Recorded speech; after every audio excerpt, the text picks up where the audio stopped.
Let's talk through the different parts of this 7-function digital multimeter. I'll show it to you in action so you know how to use it. Overall, these are pretty simple devices, and there's a whole variety of them made.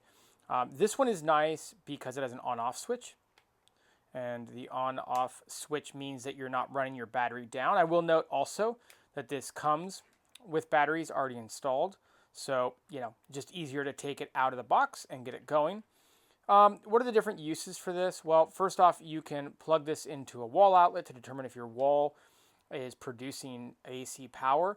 You can also get a reading on DC power. So for example, if you have a battery, a car battery, or perhaps like a trailer battery, I use this a lot to measure my trailer battery.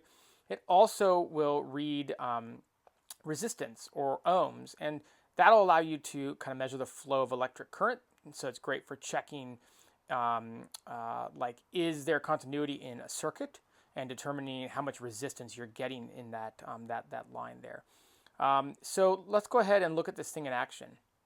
So as an example, I've got this wall outlet here outside my house. I'll turn this on, and because I'm reading AC power, I'm going to turn it to the 200 section here under AC volts, and I can put 1 in here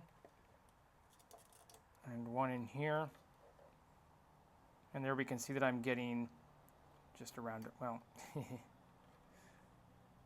around 110. It's reading 117 coming out there. So in general, a very easy device to use, and really enjoy using this one specifically.